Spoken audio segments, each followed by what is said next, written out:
Bismillahirrahmanirrahim. Assalamualaikum warahmatullahi wabarakatuh. Izin memperkenalkan diri, saya Anis Puspitasari dengan NIM 33332100086. Saya dari kelas B, Prodi Teknik Industri, mata kuliah Kimia Dasar dengan dosen pengampu Bapak Fajri Iksan, FSI, MSI. Nah, pada kesempatan kali ini saya akan membahas sedikit mengenai reaksi redoks ya. Mungkin teman-teman di sini sudah memahami ya apa itu reaksi redoks, karena kalau tidak salah materi ini sempat kita pelajari juga di SMA ya, tapi mungkin ada yang lupa juga. Tidak apa, langsung saja kita lihat pokok materi yang akan kita bahas pada pertemuan kali ini. Ada 5 pokok pembahasan ya. Yang pertama ada pengertian bilangan oksidasi. Yang kedua ada aturan-aturan penentuan biloks. Yang ketiga ada pengertian reaksi redoks. Yang keempat ada penggolongan reaksi berdasarkan biloks. Dan yang terakhir ada pengertian reduktor dan oksidator. Nah, yang pertama langsung saja ya, pengertian bilangan oksidasi. Nah, sebelum masuk ke pengertian bilangan oksidasi lebih dalam lagi, saya akan membahas sedikit mengenai struktur atom ya. Struktur atom. Setiap atom terdiri dari inti atom dan elektron yang mengelilinginya. Elektron pada kulit terluar atom disebut elektron valensi. Nah, bisa kita lihat dari gambarnya ya. Dari gambarnya yang di tengah ini adalah inti atomnya. Dan pada kulit terluar atom itu disebutnya elektron valensi. Nah, apabila atom memiliki elektron valensi berjumlah 8 atau 2, maka atom itu akan bersifat stabil, sehingga sulit untuk berkaitan dengan atom lainnya. Contohnya seperti atom-atom pada golongan 8A atau unsur fosfura. Sementara itu, atom yang tidak memiliki elektron valensi berjumlah 8 atau 2 akan bersifat tidak stabil. Sebaliknya dari yang tadi ya. Atom yang sifatnya belum stabil itu cenderung ingin stabil gitu. Bagaimana sih caranya?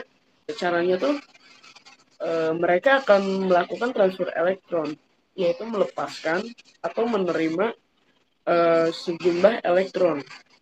Akibat dari transfer ini, atom akan memiliki muatan. Nah, muatan itu bisa positif atau bisa juga negatif. Atom yang bermuatan positif, artinya atom itu telah melakukan pelepasan elektron, sehingga kehilangan beberapa elektron yang dimilikinya.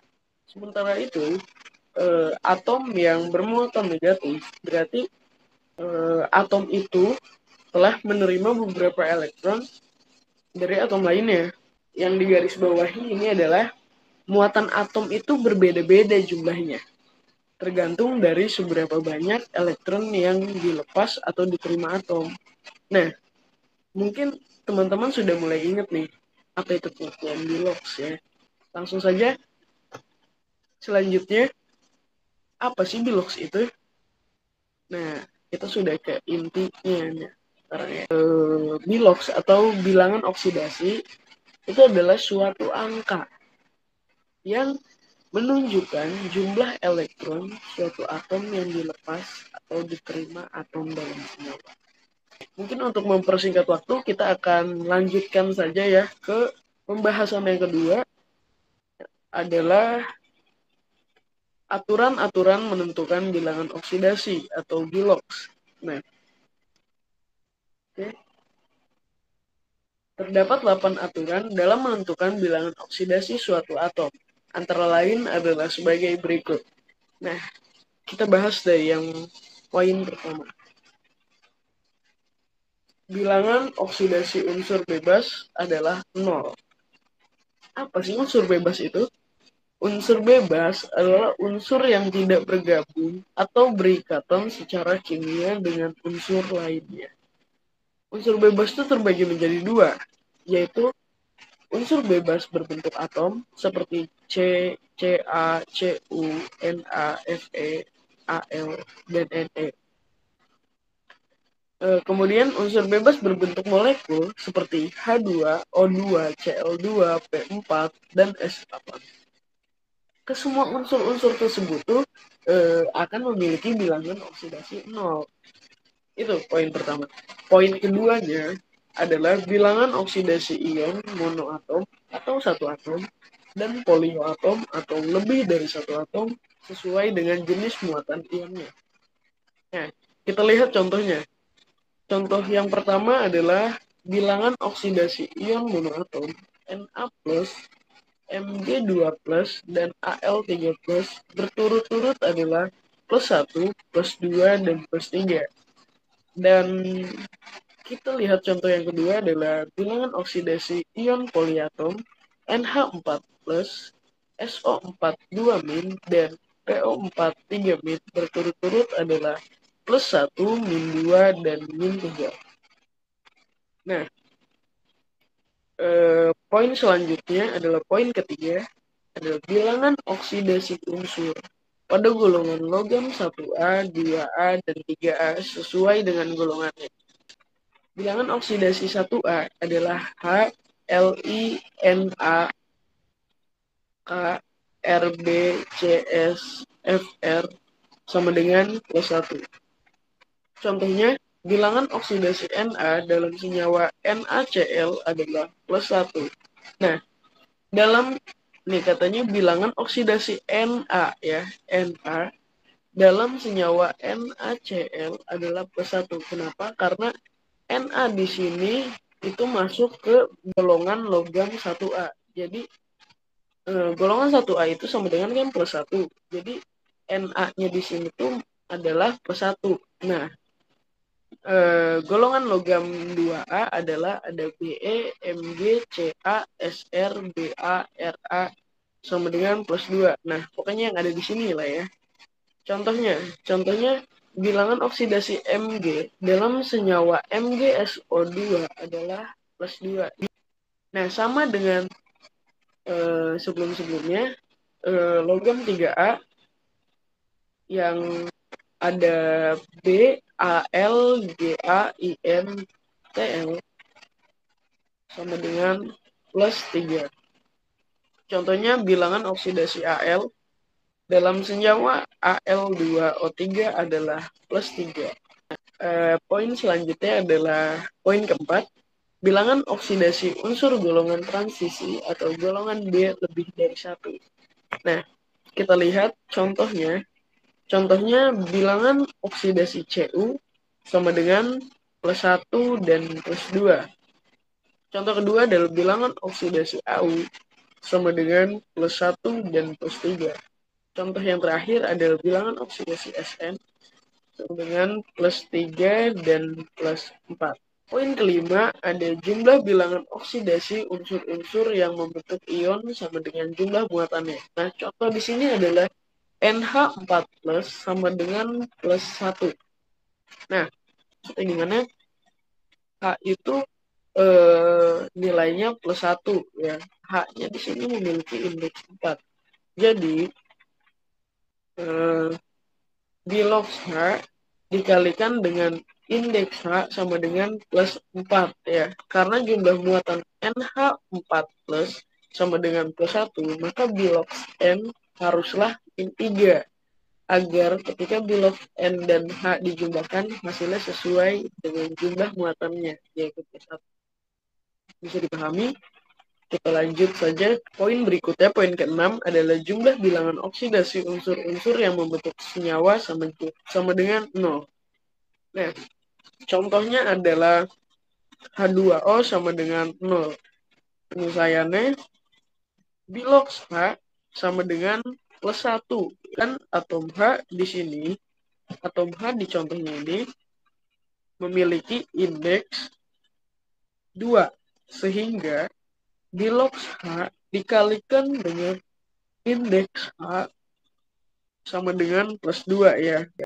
Agar jumlah bilox H dan O sama dengan 0, maka bilox O itu harus bernilai -2. Jadi jika dijumlahkan hasilnya sama dengan 0. Selanjutnya adalah bilangan oksidasi hidrogen atau H bila berkaitan dengan logam sama dengan -1, bila H berkaitan dengan non-logam sama dengan +1. atom Al merupakan unsur logam golongan 3A, sehingga Bilox Al sama dengan plus 3. Nah, jika kita ingat-ingat lagi ya, aturan Bilox pada poin 6 tadi, pada poin sebelumnya, jumlah Bilox unsur-unsur yang membentuk senyawa sama dengan 0. Jadi apabila Bilox Al dan H dijumlahkan, hasilnya harus 0. Agar Bilox Al ditambah Bilox H sama dengan 0, Bilox H itu haruslah min 3. Karena atom H memiliki indeks 3, maka Bilox H dibagi indeks H, dan hasilnya min 1. Jadi terbukti jika Bilox H dalam AlH3 adalah min 1. Bisa dipahami juga. Mungkin untuk mempersingkat waktu, saya akan melanjutkan saja ke slide selanjutnya ya, poin 8. Poin 8, bilangan oksidasi oksigen atau O dalam senyawa peroksida sama dengan min 1. Bilangan oksida O dalam senyawa non-peroksida sama dengan min 2. Nah, kita langsung lihat saja buktinya. Bilox O dalam BaO2 sama dengan min 1. Nah, buktinya di sini atom Ba merupakan unsur logam golongan 2A, sehingga Bilox Ba sama dengan plus 2. Jumlah Bilox Ba dan Bilox O harus 0. Oleh sebab itu, Bilox O harus bernilai min 2, karena atom O memiliki indeks 2. Jadi, Bilox O dibagi indeks O sama dengan min 2 dibagi 2 sama dengan min 1. Dan terbukti. Aturan-aturannya pun sudah kita bahas semua ya, 8-8-nya. Kita akan lanjutkan lagi ke pembahasan berikutnya, yaitu pengertian reaksi redoks. Apa itu reaksi redoks?